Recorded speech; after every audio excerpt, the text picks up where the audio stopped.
విషయాలు వినాల్సింది యువకులు, యువత, అమ్మాయిలు, అబ్బాయిలు వినాల. ఎందుకని జీవితాన్ని ఎక్కువ గడిపేది వాళ్ళు, నడవాల్సింది వాళ్ళు, జీవించాల్సింది వాళ్ళు, ఆచరించాల్సింది వాళ్ళు. వాళ్ళు రావాలి. స్వాతంత్రానికి ముందర 1905లో బెంగాల్ విభజన లార్డ్ కర్జన్ చేయాలన్నప్పుడు బెంగాల్లో పెద్ద ఉద్యమం వచ్చింది బెంగాల్ విభజనకు వ్యతిరేకంగా.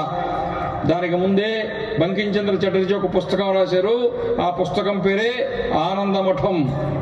ఆ ఆనందమఠంలో నుంచి వచ్చిందే ప్రతిరోజు మనం పాడుకునే వందే మాతరం గానం. వందే మాతరం ఎక్కడి నుంచి వచ్చింది? ఆనందమఠం నుంచి. సుజలాం సుఫలాం మలయజ శీతలాం సస్యశ్యామలాం నీవే దుర్గవు, నీవే సరస్వతీ దేవి, నీవే లక్ష్మీదేవి అని అమ్మవారిని పూజించారు. కాళికామాతను ఒక సైనికుల దండు కాషాయాంబరధారులై చేతుల్లో కత్తి పట్టుకుని గుర్రాలెక్కి ఒక సైన్యం బయలుదేరింది. భారతదేశ స్వాతంత్ర్య కాంక్షతోటి ఇంగ్లీష్ వాళ్ళని దేశం నుంచి తరిమి కొట్టాలని. అలాంటి వాళ్ళు అడవి మార్గంలో పోతూ ఉంటే అక్కడ ఒక గుహ వస్తే ఆ గుహలోకి పోయి కాళికామాత విగ్రహం ముందు అరచేతిలో కర్పూరం పెట్టుకుని వెలిగించుకుని అరచేయి కాలి అరచేతి నుంచి రక్తం బొట్లు కింద పడుతూ ఉంటే అప్పుడు పాడారు వందే మాతర గీతాన్ని.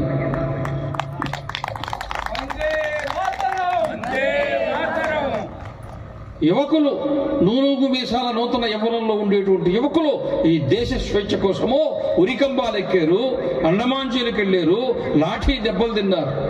ఈరోజు యువకులు ఆ చరిత్ర తెలియక, ఆ ఆదర్శం తెలియక, ఆ పంథాలు నడిపించేవాళ్ళు లేక పాఠ్య ప్రణాళికలో ఈ దేశ చరిత్ర లేని కారణంగా చరిత్రహీనులుగా బతికే ఒక జాతిని మనం తయారు చేసుకుంటున్నాం. అవునా కాదా? గట్టిగా అందరూ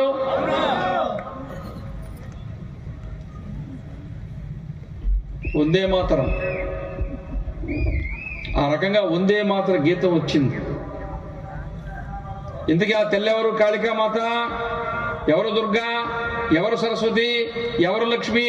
ఎవరిని గురించి అక్కడ పాడారు? ఎవరిని చూచారు? ఎవరిని ప్రత్యక్షం చేసుకున్నారు? ఎవరిని ఆహ్వానం చేసుకున్నారు? ఎవరిని స్వీకరించారు? ఎవరి కోసం జీవితాలు త్యాగం చేశారంటే ఆమె నిన్ను నన్ను మనల్ని కన్నా మన కన్న తల్లి, మన మాతృభూమి భారతమాత.